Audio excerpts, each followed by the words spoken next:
opponents so that our Claude is free to farm. Yeah, they're gonna try to go through the power spike on OMGE and quick and win fights decisively. But there it is, the aforementioned Nathan. Yep, they needed magic damage.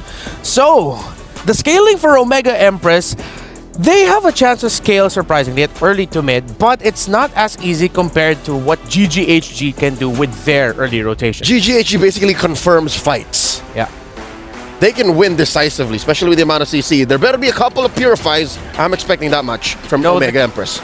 We know the conditions. We've seen the picks. Game number 1, Omega Empress versus Gaming Gladiators, Homegirls. Let's take you over to our casters. And now you guys are here. And you know what? I actually agree with Leo. Looking at the Homegirls lineup, a lot of utility. Is there going to be a lot of damage? My name is Rafael. Alongside with me is Naisu. And now we're jumping straight into the Land of Dawn. Let's get to it. You know, last match here for the day. I mean, I feel like we're just flying through the knockout stage, obviously, you know, because this is the next one to decide who gets to the semifinals between these two teams here. And already, you know, I think a lot of people, I know Redmar mentioned the whole audience predictions. I feel like a lot of people might even be split amongst this because of what's happened with Malaysia lately. Like, even for MSC, like Leo mentioned, they are on a rise here. And we'll see if the female team can replicate that success going forward. Because if they do beat Smart Omega Empress in this best of 3, that'd be great for them. That'd be great for the region and the story here. But I think they have a lot to kind of handle here, Lafel. I feel like for this one, it's going to be difficult to call because, again, even though I'm Malaysian and seeing what Red Giants did in MSC, even I can't really say that Gaming Gladiators Homegirls can really take this one. Now, I want to talk about the draft here. I kind of feel like the draft is kind of good going up against the Hayabusa because you got the healing coming in from the Minotaur, and mostly all of them are pretty tanky. Like, even the mid laner is going to build up a Clock of Destiny. Yeah. So, this Hayabusa, the real target is going to be Fafao on this Claude. And as long as Fafao is able to take care of herself, or Chiboy is able to hover around her to make sure that whenever she does get Ogi Shadow killed, she'll get healed up. Once the Flash of the Oasis is done, it's going to be difficult for this Hayabusa to really do anything. Yeah, I think Minotaur has just been... He's been the pick. Yeah. He's been the guy. I was going to say the guy, but he's been the animal, you know, to bring to the table. He's the... Well, as Mirko said, he's the bull. He's the bull. He's the bull to go, and he fits in so many different team compositions. I think that's what makes him so good, but also the healing. Like you mentioned, even pre-Flask of the Oasis, like you still can't count it out. We've seen it so many times actually save, you know, members that were running away, especially when it comes to these first objectives, the first turtle even. But yeah, once that Flask of the Oasis comes online, it's very helpful for the overall sustain of a team. As everybody pretty much tries to get this level 4, we still have Keshi, of course, working on her buff. They might have to give this one up. I don't think she's going to get there in time to contest this turtle here, as it looks like it's going to the hands of Quinn. Just like that, gets the objective. Let me just say as well, while Chiboy is running away, for our analysts, honestly, for Gaming Gladiators Homegirls, this draft is a very comfortable draft for them. Fafao can carry with the Claude. The Baxia is basically Queen's hero, and Chiboy on this Minotaur, like you said, it's the pick. So honestly, besides the Jushin, this is basically what Homegirls has been using for months, maybe even years now. You know, we haven't even talked about the elephant in the room. It's Jushin. Like, so many times when she's picked up, it's like, how do you handle her? How do you handle playing against the whole flare concept, being dragged back, you know, getting those stacks off really easily? There's the pull, though, and the Eternal Guard going to be dropped down, and now Chiboy could be in trouble, but with the heal, she gets away with 1 HP, and now still going to be going for the fight. Amore could be in trouble with this one as she gets dragged back by the flare, and the first blood now secured here for GGHG. And there we can see a bit of the strength coming in from the Jushin. Using her Crimson Beacon, she's able to move around quite well. Noble, Keishi built up the Sky Piercer here, but I'm not so sure whether it's usable for this one. I kind of prefer for something like a Hunter Strike or even a Blade of Hephaestus, just so that you have a little bit more damage in the early game here. I feel like, you know, it's just such a cheap item. Yeah. 1,500 gold, you might as well grab it early on and see how that goes, because you can see she's going to work on the next, but I think you kind of rely on the fact that you can pump out some damage already. Look at this. I'm Offended going to be landed too, and now they're going to try to keep this tier 1 turret alive, but the flare brings Murray back again. It looks like she's going to be okay. She's able to survive the exchange, but man, talk about escaping just by a thread. Smart Omega Empress, they got to respect the damage that's coming across from them, you know, but they're still keeping it relatively easy. Going back to the point, even with Keshi picking up the Sky Piercer first item, they should have relatively good capabilities of managing the damage, early on, especially with Amore. She died earlier on. She was the first blood, but you can't count out, too, the Eternal Guard utility. And that's why they're going to go ahead and start up this turtle. Second objective for Smart Omega Empress. They'll go ahead and try to cap this one out, even it out, but the fight is going to go. But Keshi will already secure the turtle. I'm not sure if they still want to fight this out. Eternal Guard going to be dropped down. Look at the damage and the knockups. Quinn able to get a kill, but Chiboy also on Amore. It's only 2, make it 3 that fall for Smart Omega Empress. They couldn't get anything out of it. GGHG might have lost the objective, but they win the team fight. This is where they really use their utility. I kind of feel like that's really good because right now we're going to look at the STC replay and look at Honey throughout this entire fight. This is so rare that we see a mage being the pick-off hero. She's the one that can isolate a target. Like, look at this. She was even able to go to Keishi and take him down. Like, the amount of crowd control coming in from the Jushin as well as the Minotaur makes it so that Smart Omega Empress, they don't want to commit to the fight, but they didn't have a choice. This is just like, I don't know, Odette 2.0. Yeah. A different kind of Odette. Odette deals damage. This one deals stacks. Yeah. And utility. Utility, yeah. Like, I mean, the way that you play kind it, of Chow. It is.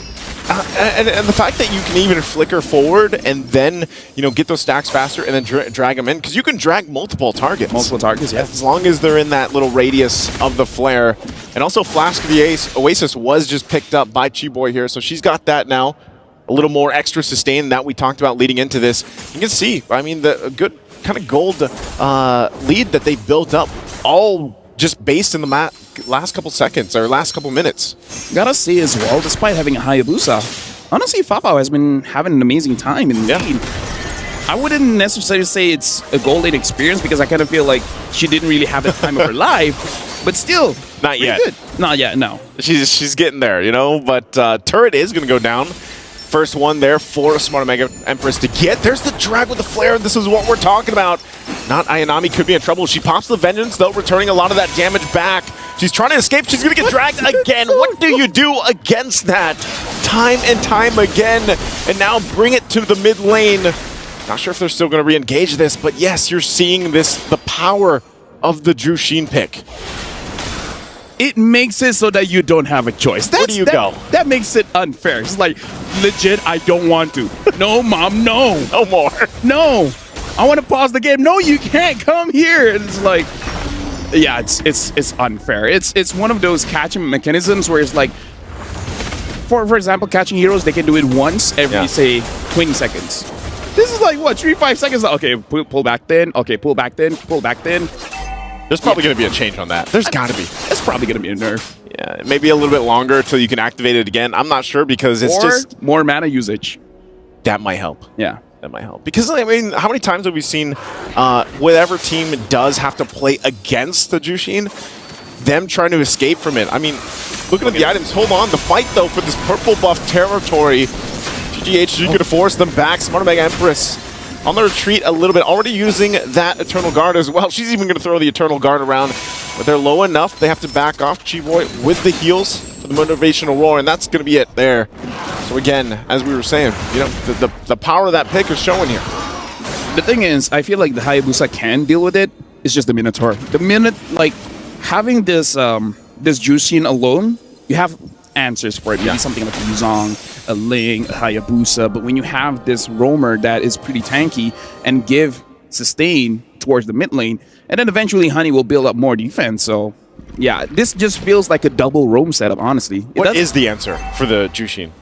Honestly, for me, I think it's the EXP. A diving kind of EXP that can tank a lot of damage and actually deal a lot of damage, especially an EXP laner that has a War Cry or a Hunter Strike. I kind of feel like you can deal with the Jushin that way. The only thing is that it has to be able to move around, because if you're just in her face too long, she's going to pull you anyway. So it's kind of like once you use everything in your kit, you just kind of have to accept the fact that you're going to be thrown around. Exactly. Like, you're not going to be able to run away from it unless you have a flicker, unless you have a dash or something that you can gain some space, or distance between you and the Jushin. But so far, it seems like Smart Omega Empress hasn't been able to handle that, hasn't been able to solve it just yet. Honestly, the CC, I feel like if have maximum stacks on the War Cry, she could try. Not sure if she will succeed, but maximum stacks on War Axe might be enough to do with the Jushin. Okay, well, right now she's going to be the focus here under this tier 2 turret. you know, trying her best to keep it under wraps, and now the rest of the team, there's the shadow kill going to be used already. Gets a couple health bars down there, but nothing too much. Smart Omega Empress, I feel like they just really need more time to get the items. You know, Shinoa, she's been farming up. She hasn't died, at least in her case, but at what point does the Natan start to shine? Because it looks like they might have to give up this Lord here. I'm offended going to be used. There's the pull, the Eternal Guard going to be dropped down, but Lord already secured by Quinn. And I'm not sure if they want to fight more. They know they don't have the firepower here to contest against GGHG. Nice. While nothing is going on here, I actually have a quote here coming in from King Salman. Our big problem is that our first game is always down. Yeah. And they said for this knockout stage, they got to work on that. And this could be good, could be bad. Maybe this is part of the script where... At least it's best of 3. Yeah, first game not looking good, but then game number 2, game number 3. But again, the first game is not over. Just going to give you the quote there where looks like even Smart Omega Empress, they realize usually game number 1, not their hottest game. Yeah. I think, you know, Redmar even pointed it out. Smart Omega in general, even the men's teams that we have over there in the Philippines, they're known for like a certain timer. They call it the Omega timers. Now, even for the female team here, for the Empresses, you know, they have their own timer. And I think in a case, it's like, yeah, their first game for some reason, it's kind of like they're downloading the script. They're downloading the play here against their team they're facing. And right now, that's been happening because they're going to lose these turrets as the Lord approaches the base. And look at this, Murray just continuously getting dragged in. I'm going to be used into the Eternal Guard, forcing them back a little bit further. And still down in the mid lane, Quinn's going to be able to get away, but they hold on it to the base turrets for now. Honestly, that's probably the best thing Smart Omega Empress can hope for. You know, when you're down like this, at least get that defense. Hold on to your base turrets. How you deal with the Minotaur is isolate him away from his team and then kill him first. The thing is, they don't have a way to do that here, especially when you look at the lineup. You have an Arla, you have the Minotaur as well as the Jushin. They can actually protect the Minotaur. Looking at the itemization here, his full item is just the Flask of the Oasis. The rest are just the second tier items just to have a little bit of stats. It's like a Chop Suey. The Chop Suey? Chop Suey build. Yeah. And then honestly, the Arla as well has been stacking up with the Thunderbelt. So this lineup is a little bit too tanky. That's why I was a little bit worried about the Hayabusa, especially the first item, Sky Piercer. I kind of feel like Sky Piercer is okay if you can confirm the kills. If, say, in your opposing side, there's 3 squishy heroes, like the mid, the jungler, as well as the gold laner. But when the opposing side is tanky for everyone except for the gold laner, I think it's not that great. Oh, this might be a moment to proc that Sky Piercer, and there it is. Cheap Boy's going to be the one to fall into the shadow kill once again, but the Blazing do it on the backside, forcing them back a little bit further. The flicker out from Murray too will keep her alive, but look at this. Final Slash going to be used, and not Ayanami will fall as well. Again, it's a 1-for-2 trade here. Smart Omega Empress does get Chiboy, but man, talk about a tough fight in the mid lane. Like I said, this is how you deal with the Minotaur, right? You have to isolate the Minotaur. This one is more on Chiboy. Her positioning was a little bit off, and that's how they got the kill. But then afterwards, just because the difference in terms of gold as well as EXP made it so that it didn't look that big of a mistake. Homegirls was able to initiate a fight and still get something out of it. So a bit of a mistake coming in from Chiboy. But Smart Omega Empress, now they seem to understand they got to deal with the Minotaur first, and then start thinking about the rest of the team. I think that's part of it. Once again, they're going to go. I'm offended. Already going to be utilized, and this should be another kill. Cheap Boy will go down again right before this Lord is going to be the focus. So down a member. I'm wondering if Smart Omega Empress can go ahead and play with the advantage they have. They still have to keep an eye on these side lanes as well. You can see what Fafa is trying to do, trying to put pressure there on the bottom side. Like I said, at least for Smart Omega Empress, they held onto the base turrets. They can keep it kind of under control for now. They might be looking for Asha here. She goes in. Look at the damage coming out from Hani, though. She gets the flicker out from Amore as well, and now she's going to be looking to drag in more members, and you can't escape from this as Murray goes down as well. The power of the flare, dragging them back and forth. Now Smart Omega Empress might just have to watch this Lord take.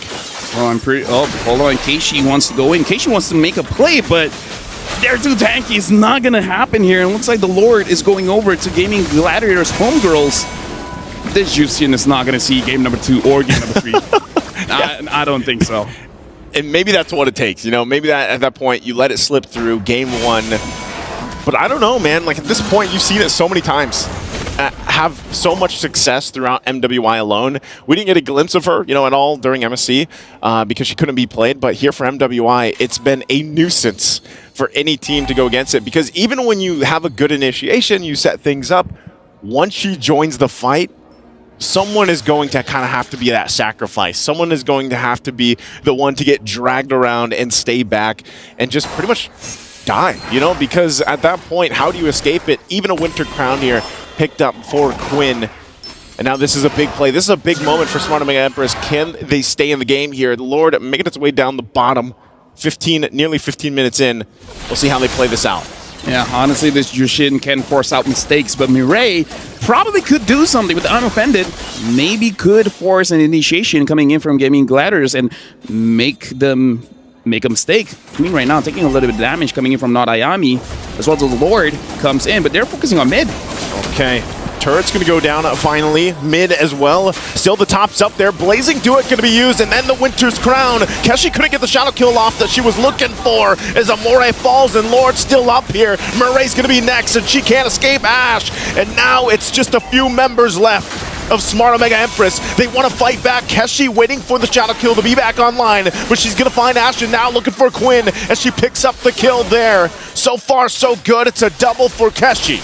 Good news, bad news. Good news for Homegirls. They were able to get all of the inhibitors. The bad news is, honestly, there were moments where the minions was already in the base. They could have just ended it there, but not Ayanami pulled them away and able to delay the game, which is something that Smart Omega Empress really need, because once Natan has his items, which looks like is delaying the Holy Crystal, maybe that's why we're not seeing a lot of damage coming in from Smart Omega Empress. Gap. 12,000 and 9,000. You said she didn't have the gold lane experience earlier. I think we can say, she had it in a way at this point now, even though she hasn't any kills, I think Fafao going in with the Blazing Duet and then just popping the Winter Crown is enough of a distraction to worry and then be like, oh wait, we have to also worry about hand. Yeah. At this point, it's the Lazy Winter. Blazing Winter. Yeah. Counting that one. Lazy Winter. But either ways, right now 11-4, because Shinoa is delaying that Holy Crystal, instead opting for a Divine Glaive as well as the Wind of Nature. I don't know about the damage output of Shinoa at this point, and not Ayanami is going to get caught out, and she's going to get pulled. that was some distance on that one. She brought her through the wall. And that's what I'm saying, LaFell. What do you do? How do you escape it, right? Even with the Vengeance alone and some of the itemization that not Ayanami has. Look at this. I mean, that was after she got sent through the wall. If it was me, once I'm caught, I'm just going to spam the emotes. I know I'm going to die anyways. It's like, well played. Yeah, I don't know. Again, there's got to be something done, but right now that's another Lord just going in the hands here of GGHG. And with a fully exposed base, this is going to be even more difficult for Smart Omega Empress. How do they do this? How do they approach this defense here, LaFell? Okay, try to imagine this. I'm imagining. Right? 5 men, I'm offended, right? That's first step. Wait, why are you starting there? I thought it started with mindset. Mindset. This is where the real game happens, all right? 5 men, what did I say again? I'm offended. And then 5 men, Eternal Guard. And then at that point, Shinoa uses her ult and then first kill, and then bam, bam, boom, bam, bing, Savage. That's how you do it. We'll see if you have the foresight here for this one, if it's going to be a 5-man or not. But I thought you were just going to say it's all in the mindset, as now the Lord is in the mid lane, looking to close out this game number 1 here. GGHG goes in full force, doing their best to keep it together. It's not going to be a full 5-man setup, but there's a Minoan Fury, but on the backside, Keshi's going to find 1 immortality, gets the flicker out, but it's not enough as Keshi's the one to fall. Meanwhile, the rest of the Empress team will go ahead and keep the Lord at bay. They have to clear it out. Quinn is also quite low. Not Ayanami trying to escape. Pops the Vengeance. Murray 1 hit away, still has the immortality. So far, so good. Can they keep it together? The base is going to be worked on. It's at half health. They clear the minions out, and on the backside, once again, they find them all. But not Ayanami will not be enough as she falls into the base, and a couple more hits on the crystal, but they can't find it, but they finally get the hit. They get the game, and it's GGHG. Well, Honey looks pretty happy with that one, but I gotta say, if I got a Jushin and I had that kind of protection, I'll be pretty happy too. I mean, like, in that game, she's pretty much untouched, and the moment she is, it's like, I got Clock of Destiny. Get me down below 50%, I'm regenning back up. Yeah.